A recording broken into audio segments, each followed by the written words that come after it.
One of the most important things I think that came out of this for me was terminology. We say no code or do not resuscitate. And every kind of healthcare directive, living will, 5 wishes, whatever you want to call it, has those words in it, that someone does not wish to be resuscitated. What it doesn't tell you is the nuance, that the medical community and the physicians in this particular hospital found a way around that by calling this a chemical code. So when his father's heart began to fail, rather than letting it simply do that and letting him reach the end of his life through natural means, they used medication to change the rhythm of his heart to keep him going.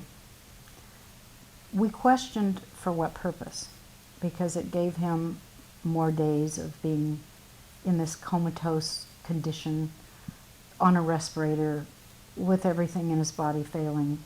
But now that his heart had been changed to a more stable place, at least that wasn't stopping at that time. So I think what a healthcare directive needs to say very specifically is not only do not resuscitate, and you check that box or circle that part of the form, but you need to add the words in, no chemical code. And I think that makes it even clearer that the physicians need to not use the means that they may not consider resuscitation. And if you run into healthcare providers that are not being sensitive to your responsibility as the person who has been given the difficult choice to make decisions to not resuscitate, and you aren't getting the kind of feedback that you think that you ought to be getting back, what do you do?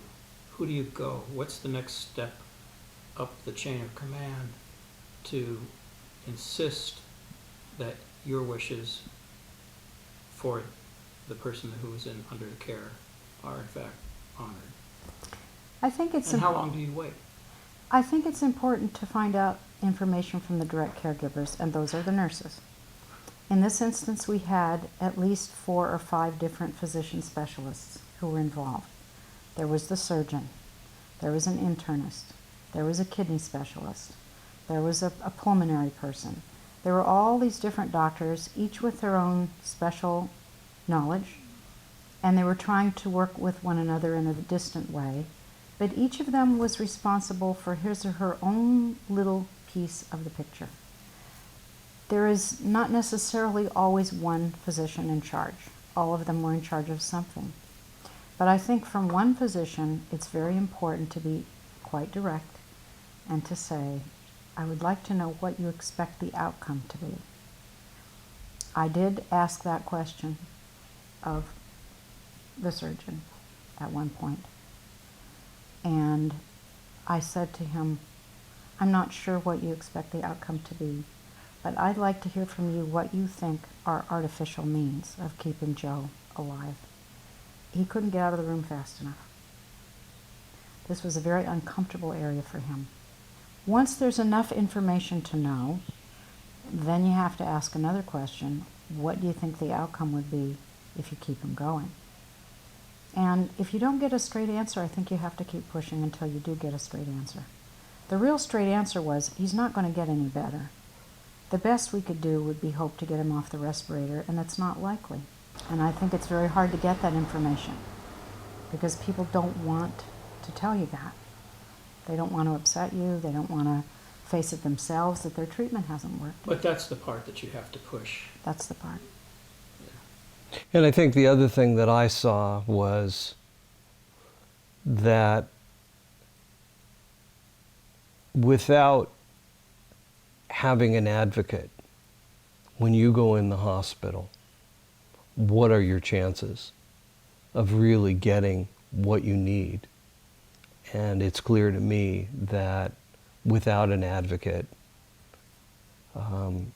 I think you're just rolling the dice about whether or not you're going to come out of the hospital with seeing how broken and fragmented the healthcare system is, and that you need an advocate that's involved every day and as much as possible.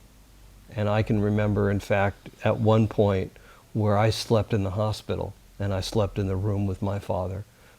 He was scared, and they kept on wanting to come in and draw more blood, and they couldn't get the blood out. And there were a number of times I just needed to kick him out of the room and say, no, this is not going to happen right now.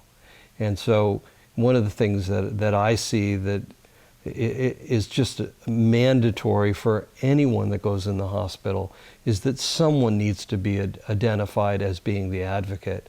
And if you need to rotate and have people take that task, that's critical. And to just trust that the doctors know what they're doing and that your family member is in a reputable hospital and they know what they're doing, and you don't need to get involved, is just being the fool.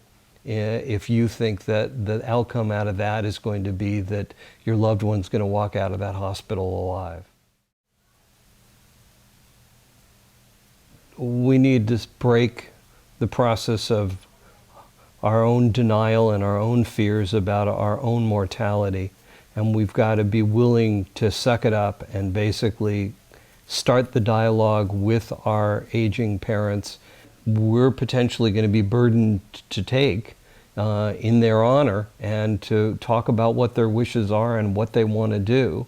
And there needs to be talk among the siblings about the adult children about, how are we going to handle this before the shit hits the fan? What do we tell our kids about us? That was one of the first things that happened with us after this experience, because we have 2 grown children.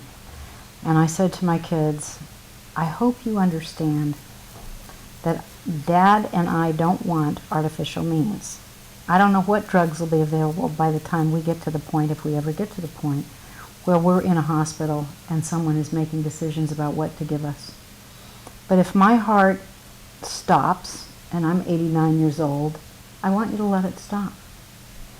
If I have a surgery that doesn't work and I'm declining and my body systems are failing and they tell you that, I want everyone to get out of the way. And I want you both kids to be very clear. Mom doesn't want to be fixed up, propped up, and kept for a day longer with anything artificial. I want you to just keep me comfortable. I want you to make sure that I have fluid in my veins. I want you to make sure that all of you can be there if we're in that situation, that that's possible. And I want everyone to get out of the way, because I'm not afraid of the end of the life cycle. And I don't want you to be afraid of it. That's what I told my kids. Go. When the time is right, I don't want any artificial means of sustaining my life. And I don't want them to do anything that's going to stop the process. And I think it's a difficult discussion. We're blessed that the burden that became something that was the nightmare that I never wanted to have happen. I think the blessing that came out of that with my father's death was our ability to be forthright with our own children about this. And even more so, I think both of our passion, both from a professional point of view and from a humanistic point of view, wanting other people in the world to maybe learn from our lessons so that they don't have to replicate what we did and can learn from our experiences so that they can do it even better than we did it and can do it without the pain and suffering that we had to endure. And that's my wish that will come out of this. Seems like a good place to stop. Thank you.